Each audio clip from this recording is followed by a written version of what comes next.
दुर्ग से बड़ी खबर सामने आई है, जहां शिक्षा विभाग के बीईओ गोविंद साव को निलंबित कर दिया गया है।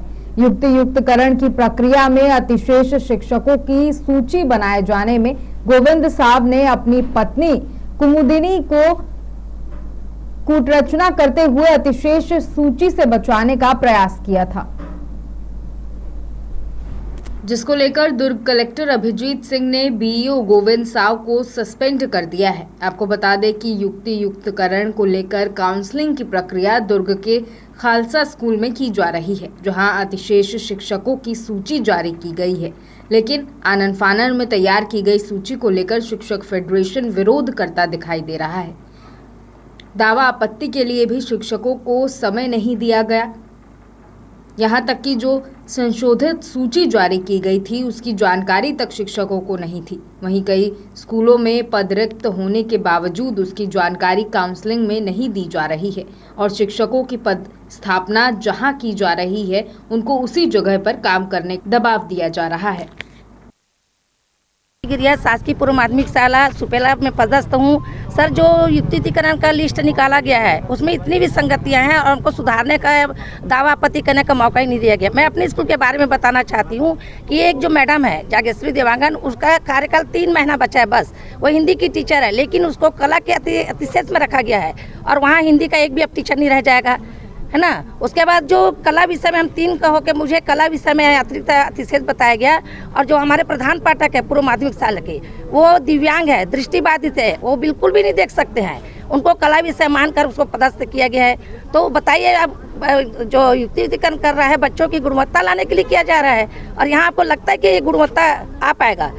तो मैं निवेदन करती हूँ कि इस प्रकार की विसंगतियाँ जो है, और हम लोग सवेरे आए थे सर, मैं भी एक प्रतिनिधित्व करती हूँ टीचर्स एसोसिएशन प्रांतीय महिला प्रकोष्ठ की मेंबर हूँ मैं।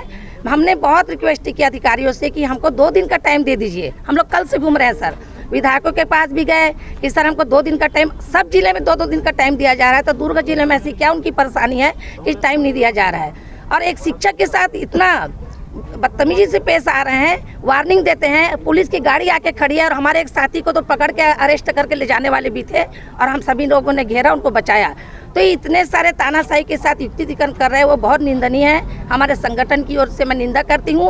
और यहाँ के जो कलेक्टर महोदय हैं, कल हम विधायक के पास गए तो वहाँ विधायक महोदय बोल दिया कि आप कलेक्टर के पास जाइए और अगर वो नहीं सुनते तो मुझे फ़ोन करिए। आप बताइए, हम छोटे से कर्मचारियों को कलेक्टर महोदय रविवार को छुट्टी के दिन समय देंगे क्या? सबसे पहले मैं बता दूं आपको कि कोई भी संगठन या शिक्षक युक्तिकरण का कदापि विरोध नहीं करता है, क्योंकि वो शिक्षक हित में, विद्यालय हित में, छात्र हित में होता है। लेकिन ये दमनकारी, ज़बरदस्ती, तानाशाही रवैया से हमारा सेटअप पे छेड़छाड़ कर दिया गया है, जो कि 2008 में आदर्श सेटअप बनाया गया था। उसको पूर्णतः मना करते हुए 2009 का पता नहीं कहाँ से टपक पड़ा ये नया नियम, जिसमें सारे शिक्षक बहुत हताहत हैं और 1:1 में तो 5 कक्षा संभव ही नहीं है।